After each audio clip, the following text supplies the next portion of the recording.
दोस्तों नमस्कार। कुछ महीनों पहले लगभग एक दशक के लंबे इंतजार के बाद यूरोपियन यूनियन यानी दुनिया के 27 शक्तिशाली देशों ने भारत के साथ एफटीए यानी फ्री ट्रेड एग्रीमेंट करने के लिए एक बार फिर से बातचीत शुरू की थी, लेकिन इसमें देरी हो रही थी क्योंकि 27 देशों को एक साथ लेकर चलना आसान नहीं होता। किसी न किसी के हित टकरा ही जाते हैं। वहीं इस एफटीए में यूरोप के साथ साथ यूरोप के कुछ और बड़े देश भी शामिल थे जो यूरोपियन यूनियन के साथ इस एग्रीमेंट को लेकर थे, लेकिन इस देरी की वजह से ये देश खुश नहीं थे क्योंकि उन्हें डर था कि उनके हाथ से यह मौका निकल जाएगा और भारतीय मार्केट पर कोई और कब्जा कर लेगा। इसके साथ कई देश पहले से भारत में बहुत ज्यादा निवेश कर रहे हैं तो उनका दबदबा बढ़ेगा और मार्केट का नियम है जो पहले उतरता है उसे फायदा मिलता है। तो इन देशों में से दो देशों स्विट्जरलैंड और नॉर्वे ने भारत के सामने अलग से प्रस्ताव रख दिया क्योंकि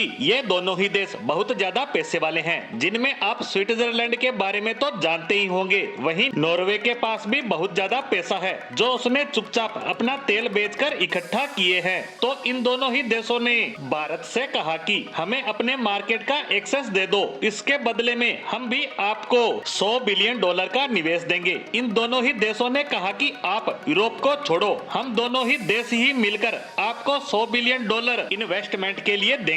और यह रकम कितनी बड़ी है तो इस धरती पर कम से कम 150 ऐसे देश हैं जिनकी टोटल जीडीपी यानी कि पूरी की पूरी अर्थव्यवस्था भी $100 बिलियन नहीं है। यहाँ तक कि हमारे पड़ोसियों में से एक दो को छोड़कर किसी की भी अर्थव्यवस्था इसके आसपास भी नहीं है। इससे आप समझ गए होंगे कि ये भारत में कितना बड़ा निवेश करने को कह रहे हैं। और सबसे खास बात ये है कि ये दोनों ही देश ये सारी रकम बिल्कुल कैश देने वाले थे, लेकिन यहाँ कोई और देश होता तो यह प्रपोजल तुरंत एक्सेप्ट कर लेता। लेकिन भारत ने विचार किया कि हमारी मार्केट आने वाले समय की पावर है, इसी कारण तो ये इतना पैसा हमें दे रहे हैं। इन्हें हमारी मार्केट का हर हाल में एक्सेस चाहिए यानी हमारी पावर चाहिए, लेकिन हम इस पावर को सही से और चतुराई से इस्तेमाल करेंगे। इसीलिए भारत ने कहा कि देखिए, इन्वेस्टमेंट की बातें तो हर कोई करता है लेकिन इसे पूरा कोई नहीं करता, इसीलिए आप हमें लिखित में दीजिए कि आप कब कब